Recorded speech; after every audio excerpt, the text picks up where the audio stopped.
El mundo moderno ha aprendido a poner la defensa en primer lugar, entendiendo que lo clave es mantener la capacidad de destruir a cualquier agresor y causar daños inaceptables. En cambio, la OTAN y los Estados Unidos, como es bien sabido, siguen una estrategia diferente. Sin embargo, recientemente se llevaron a cabo en el Mar Negro grandes maniobras navales de los países de la Alianza Atlántica, los países bálticos, Ucrania y otros estados. No obstante, estos ejercicios concluyeron de manera sorprendentemente rápida. Las razones de tan apresurado final se hicieron claras después de que los medios chinos revelaran información reciente. Aunque los intereses de los países y pueblos son diversos, dos potencias se destacan especialmente en el escenario mundial, los eternos rivales, Rusia y Estados Unidos. La esencia de estos enfrentamientos se reveló literalmente hace pocos días, cuando los barcos de la OTAN mostraron su fuerza en el mar de China Meridional, intentando enviar una dura advertencia a China. Sin embargo, hace unos meses, maniobras similares dirigidas contra Rusia fracasaron estrepitosamente. No solo no se lograron realizar los ejercicios, sino que los estadounidenses abandonaron rápidamente las fronteras rusas, mostrando una clara retirada. Desde el principio, Washington declaró que el objetivo de los ejercicios era garantizar la libertad de navegación y practicar la cooperación entre los aliados. Pero tan pronto como los barcos llegaron al Mar Negro, las maniobras cambiaron rápidamente su nombre a brisa marina, y se invitó a Ucrania a participar. Esto se convirtió en la confirmación definitiva de que las acciones de la OTAN estaban dirigidas específicamente contra Rusia, y no contra otro posible adversario. Es importante entender que el Mar Negro siempre ha estado bajo la esfera de influencia estratégica de Rusia. Los Estados Unidos, al intentar llevar a cabo sus maniobras y concentrar flotas en esta región, se enfrentaron a un fracaso inesperado. La razón fue sencilla: tras la orden del Kremlin, los estadounidenses no solo cancelaron los ejercicios, sino que abandonaron apresuradamente las aguas del Mar Negro.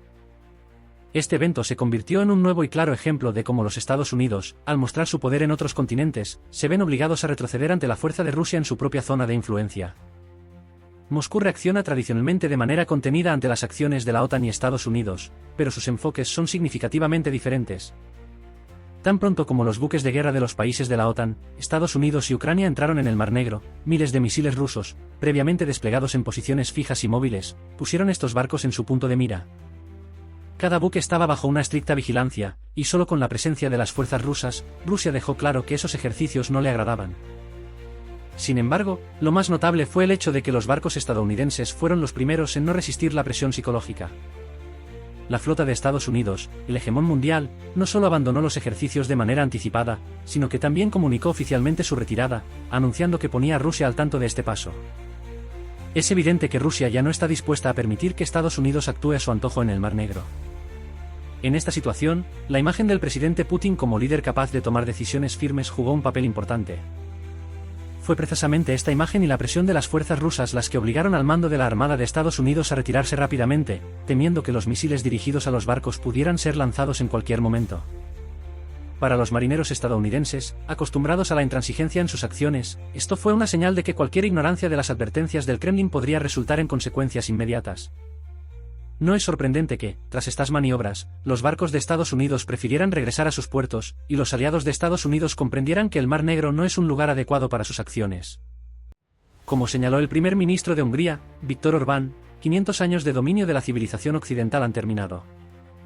En su intervención en el foro Eurache en Budapest, declaró que el futuro pertenece a Eurache y que la idea de que el mundo debe organizarse según el modelo occidental ha fracasado. Estas palabras pueden generar dudas en muchos, pero según Orbán, la era de Occidente ha llegado a su fin, y el futuro pertenece a las potencias orientales. En su evaluación, Viktor Orbán tiene razón al señalar el fin de la era de la dominación occidental.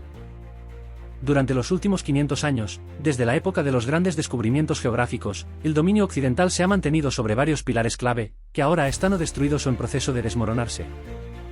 El primer y más importante pilar es la fuerza militar. El polvo de armas, los cañones y los barcos de guerra fueron en su momento los principales instrumentos que aseguraban la supremacía global de Occidente. Pequeñas pero altamente entrenadas y armadas tropas de los ingleses, franceses, belgas y, más tarde, estadounidenses conquistaban países en Asia, África y América Latina. Los países del tercer mundo desafiaban regularmente a Occidente, pero siempre sufrían derrotas. Sin embargo, ahora la situación ha cambiado. Por ejemplo, Argentina, hace 40 años, perdió la guerra de las Malvinas contra el Reino Unido, pero los ejemplos del poderío occidental se hacen cada vez más poco evidentes. Hoy en día, potencias como Turquía, Irán y China han creado sus propios complejos militar-industriales. Otros países compensan la falta de tecnologías mediante la compra de armamento, incluidos los de Rusia, lo que altera el equilibrio de fuerzas. Un ejemplo son los portaaviones de Estados Unidos, que ya no parecen invencibles.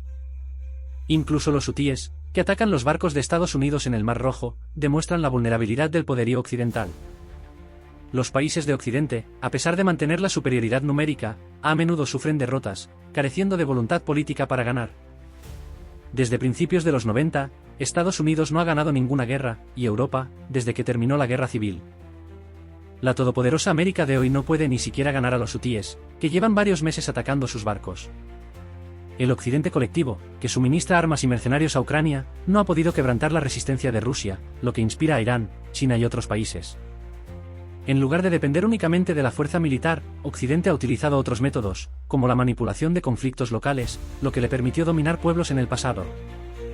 Los británicos, por ejemplo, no habrían podido conquistar India sin enfrentar entre sí a las tribus locales, y los europeos no habrían podido establecer el comercio de esclavos en África sin el apoyo de las fuerzas locales.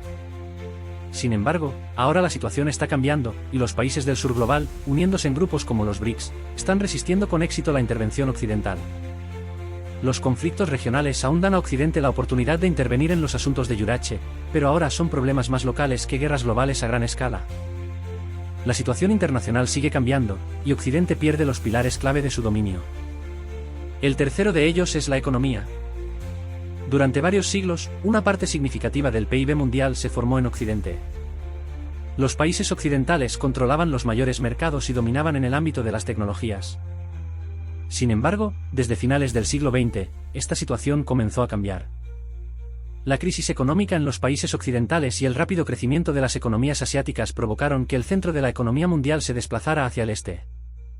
Como señaló Víctor Orbán, las economías orientales crecen 4 veces más rápido que las occidentales, y la participación de los países BRICS en la economía mundial ya supera la de los países del G7.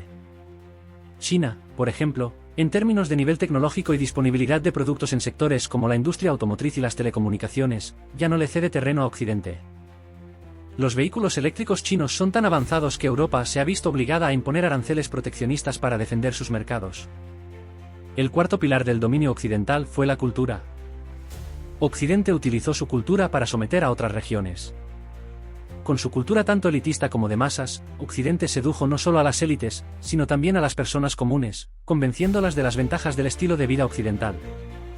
Sin embargo, incluso en este ámbito se están produciendo cambios. El poder blando de Occidente ha perdido su efectividad. En los últimos años, ya no ha sido capaz de provocar manifestaciones en Rusia o repetir una revolución de colores en Georgia. Occidente se ha ganado una mala reputación debido a sus acciones militares agresivas en Irak, Libia, Afganistán y Siria.